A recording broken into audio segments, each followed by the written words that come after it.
Djamaldine, si vous voulez, je vous donne un exemple, Oui. un exemple concret, vraiment que tout le monde là, que nous sommes en train de vivre, pour voir à peu près ce que je disais tout à l'heure, qu'il n'y a pas d'économie sans politique et que l'économique part du politique. Un des grands problèmes de l'économie algérienne, c'est que le dinar n'est pas convertible.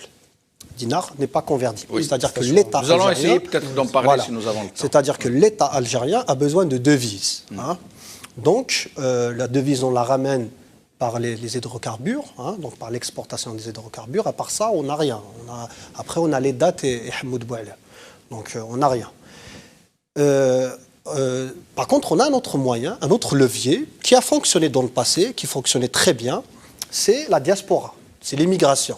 On sait très bien qu'il y a beaucoup d'Algériens. C'est une source. C'est une source. De devises. Et le régime le sait, c'est une source. Elle ne l'est pas comme le Maroc, par exemple. Oui. Mais la diaspora marocaine rapporte beaucoup. J'y arrive. Si la diaspora algérienne, je pourrais dire qu'elle rapporterait plus, mais c'est dans l'informel. J'arrive. Oui, voilà, mais en tout cas, l'argent rentre formellement ou informellement. L'essentiel, il rentre. Oui. Donc on a d'habitude, normalement, chaque année, on a, je ne sais plus les chiffres, 7 millions d'allers-retours. En tout cas, il y a beaucoup d'Algériens qui rentrent de France, de Canada, des États-Unis. Et qui sont considérés comme des touristes. Dans les statistiques. Ça, oui, officiellement, oui.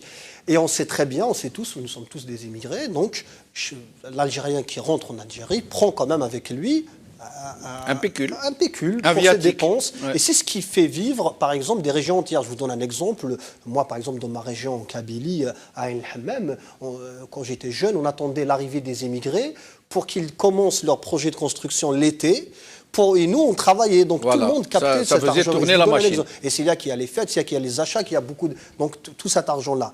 Là, le régime, ce qu'il a fait depuis la crise du Covid, il a mis en place une politique de la gestion sanitaire qui est une politique sécuritaire. Il a décidé d'arrêter, de fermer les frontières aériennes, d'arrêter la circulation aérienne. Il n'y a plus de déplacements. Depuis la crise du Covid, ce que nos voisins tunisiens et marocains, qui sont économiquement donc apparemment plus compétents, parce que ça prouve que ceux qui nous gouvernent actuellement, c'est des incompétents notoires sans aller dans d'autres choses. Donc les Tunisiens et les Marocains n'ont pas fait la même chose. Un Tunisien en moyenne et un Marocain, depuis la crise du Covid, ont fait 2-3 allers-retours. Hein. Oui. Les Algériens, non. Et donc par cette politique...